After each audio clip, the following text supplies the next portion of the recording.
Je tenais ici à rassurer la population du Sud Kivu et la population congolaise en général que contrairement à la campagne médiatique qui est l'armée numérique de l'ennemi qui cherche à tout faire pour intoxiquer la population disant qu'il y a une grave insécurité dans la province Sud Kivu, eh bien abaturage ba Kivu y'Amajyepfo ndetse n'abaturage ba Repubulika Iharanira Demokarasi ya Kongo muri rusange ndaje rwose ndi hano mu rwego rwo kubahumuriza no kubabwira ukuri kw'ibiri kubera muri aka gace ko muri Kivu y'Amajyepfo. Muri iyi minsi hari icengezamatwara ry'umwanzi ririmo gukwirakwizwa n'ihuriro ry'ibinyamakuru byabo bavuga ko umutekano muri Kivu y'Amajyepfo ngo wahungabanye bikabije cyane. Ndashaka kubabwira ko rwose ibyo atari ukuri nk'uko byatangajwe n'umukuru w'ibikorwa bya gisirikare muri aka gace Generali Masunzu. Ndashaka gusaba abaturage gukomeza ibikorwa byabo bisanzwe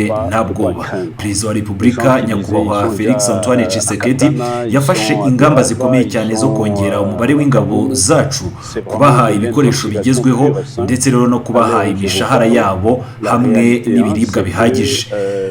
Bamwe rero mu baturage bari hano batangiye guhangayikishwa n'ibikomeje kugenda bitangazwa n'umwanzi muri ibyo bitangazamakuru, ariko ndagira ngo nongere mbahumurize Kivu y'Amajyepfo imeze neza, umwanzi naho yamenera. Bamwe baravuga ngo inyeshyamba zageze ikatana, baravuga no muri Kavumu yewe. Ndababwira nti ibyo rwose ni ibihuha byabaye ubusa, niko babigenza buri gihe. Nta n'umwe uri hano, tumeze neza, nta mwanzi wigeze akandagira hano. Ibyabaye ni uko habaye rwose impinduka zidasanzwe mu gisirikare. Abasirikare bacu bari bamaze igihe kirekire ku rugamba, bose barasimbuwe bazana bashya. Ni mu gihe iri koranabuhanga ryarimo rikorwa, hari inkozi z'ibibi zabonye ayo mahirwe maze zigakora ibyo bikorwa bibi. Baturage ba Kivu y'Amajyepfo, ndabahumuriza mbabwira kandi ibi ngibi bikurikira. Hari ibikorwa bibi byabereye i Kavumu aho abantu 7 bishwe n'abantu bitwaje intwaro mu by'ukuri tutigeze tumenya. Hari abandi bakomerekejwe ndetse rero hari n'intwaro nyinshi cyane zafashwe. Guverinoma yahise ako kanya yohereza Generali Yavu hamwe rero na Minisitiri w'Ubutegetsi bw'igihugu mu rwego rwo kugira ngo bajye gutanga ihumure. Bari kumwe rero n'igipolisi, abasirikare n'abandi benshi kugira ngo rero hakorwe iperereza ryimbitse. Ese ni bande bakoze biriya bikorwa bigayitse? Ubu rero ntiturabamenya neza ababikoze, ariko nanone iperereza rirakomeje. Bishoboka ko ari abantu ku giti cyabo, inkozi z'ibibi cyangwa se abajura bageragezaga guhungabanya umutekano wabo bakoresheje intwaro. Ariko kandi ndabamenyesha ko rwose abo bose nibafatwa bagomba gushyikirizwa ubutabera kandi bidatinze. Muri iyi minsi hari abashaka rwose gukwiza ibihuha ngo ibisasu ngo byahaturikiye ngo ingabo zacu ngo zabigizemo uruhare. Ndababwira nti ibi rwose ni icengezamatwara ry'umwanzi, kandi ndabasaba kudakomeza kujya mu mujyi w'umwanzi mugendera ku binyoma bye akomeje kugenda akora baha yifashishije imbuga nkoranyambaga n'ibindi bitangazamakuru. Ariko kandi niba hari abasirikare bakoresheje nabi ububasha bahawe, nabo rwose bazafatwa kandi bazabiryozwa mu buryo bwihuse. Ntidushobora rwose kwihanganira umusirikare wese uhemukira abaturage bacu. Nihagira umuntu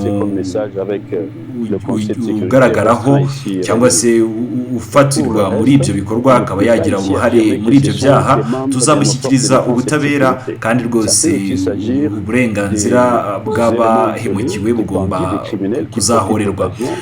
Ikindi nababwira ni uko uzabigerageza wese azaba akoze icyaha kandi agomba kuzagihanirwa. Komisiyo y'iperereza imaze gushyirwaho kandi rero yatangiye akazi kayo iranagakora neza. Abaturage ba Kivu y'Amajyepfo ndabashishikariza nanone ibi bikurikira: nimuhagarare murwane, nimuhagarare bwuma, mukomeze ibikorwa byanyu bisanzwe.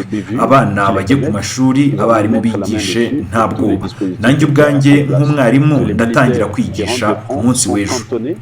dans une base militaire. nimugwe rwose mu mutego w'ibihuha ibyo mwumva byose birimo kuvugwa n'abarwanya igihugu cyacu n'icengezamatwara.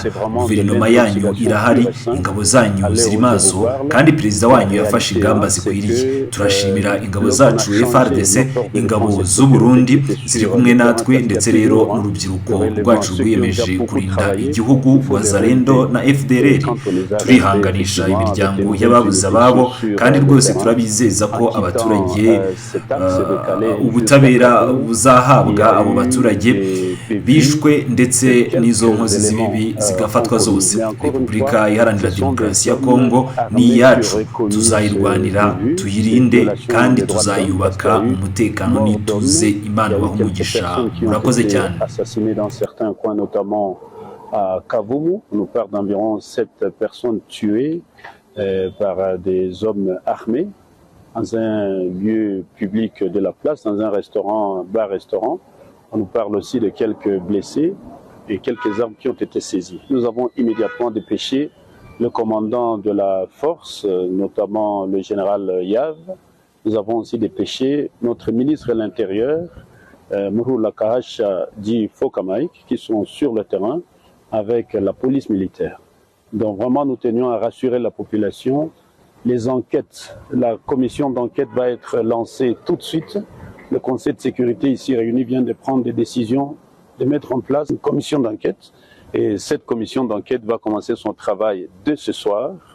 Immédiatement, nous allons détecter les personnes qui sont responsables de ces violations des droits de l'homme. Et ces personnes seront traduites devant la justice. Et je tenais à annoncer ici que lorsque nous allons mettre la main sur ces inciviques, nous allons immédiatement organiser des audiences foraines afin que ces personnes soient immédiatement jugées sur les lieux de l'incident. Nous tenions d'ailleurs à profiter de l'occasion pour présenter nos sincères condoléances aux familles qui ont été éprouvées, qui ont perdu les leurs. Nous tenions aussi à envoyer un message d'encouragement, de soutien à toute la population, mais aussi et surtout à nos éléments des FARDC, aux éléments burundais qui nous appuient, mais aussi aux jeunes patriotes qui sont avec nous. Et donc, n'ayons pas peur. Continuez à vaquer à vos occupations, à aller à l'école, à enseigner. Et moi-même, en tant que professeur, je vais commencer mes cours demain. Et donc, il n'y a vraiment pas de problème, que les gens ne s'inquiètent pas. Il y a l'intoxication, mais on ne doit pas céder à l'intoxication de l'ennemi.